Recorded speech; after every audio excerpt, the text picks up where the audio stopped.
అందరికీ నమస్కారం అండి. ఈరోజు మన మనీ వంటింటి రుచుల్లో పాలు ఆనపకాయ కూర ఎలా వండుకోవాలో చూద్దామండి. కోసం నేను ఒక మీడియం సైజ్ ఆనపకాయ తీసుకుని చిన్న ముక్కలుగా కట్ చేసుకున్నానండి.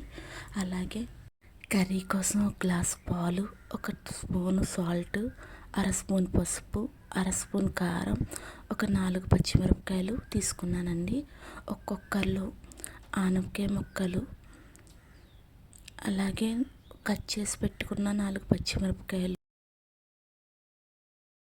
వేసుకోవాలండి. తర్వాత కొద్దిగా ఒక టీ గ్లాస్ వాటర్ పోసుకోవాలి. ఆనపకాయలో వాటర్ ఎక్కువ వస్తుంది కాబట్టి ఒక టీ గ్లాస్ వాటర్ అయితే సరిపోద్దండి.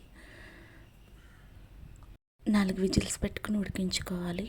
4 విజిల్స్ తర్వాత ఇప్పుడు కుక్కర్ ఓపెన్ చేసి చూస్తే ఆనపకాయ ముక్కలు పూర్తిగా ఉడికిపోయినాయి. ఇప్పుడు అర స్పూన్ పసుపు, ఒక స్పూన్ సాల్ట్, అలాగే అర స్పూన్ కారం వేసుకోవాలి.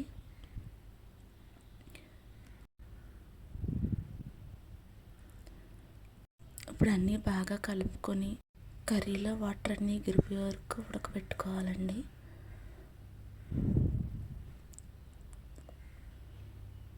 టూ 3 మినిట్స్ తర్వాత వాటర్ అన్నీ ఎగిరిపోయి కర్రీ ఇలా రెడీ అయిపోయింది. ఇప్పుడు ఒక గ్లాస్ పాలు పోసుకోవాలి. ఒక గ్లాస్ పాలు, నేను ఇక్కడ కాచి చల్లార్చిన పాలు ఒక గ్లాస్ తీసుకున్నానండి.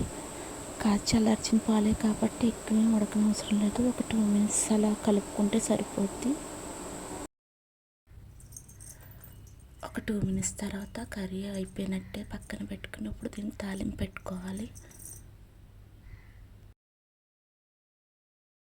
ఒక ప్యాన్లో 4-5 స్పూన్లు ఆయిల్ పోసుకొని 4-5 వెల్లుల్లి రెబ్బలు, కొంచెం జీలకర్ర, శనగపప్పు, 2 ఎండుమిర్చి, కరివేపాకు, ఒక స్పూన్ మినప్పప్పు వేసుకొని ఫ్రై చేసుకోవాలి.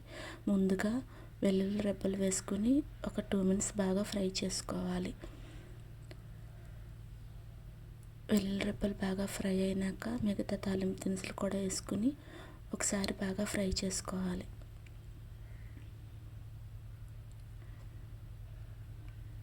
తాలింపు బాగా ఫ్రై అయినాక ముందుగా సిద్ధం చేసుకున్న కర్రీ తాలింపులో వేసుకుని ఒకసారి బాగా కలుపుకోవాలి. చివరిగా కొత్తిమీర చల్లుకుని స్టవ్ ఆఫ్ చేసుకోవాలి. ఈ వీడియో మీకు నచ్చితే ప్లీజ్ లైక్ చేయండి, అలాగే సబ్స్క్రైబ్ చేసుకోండి. Thank you.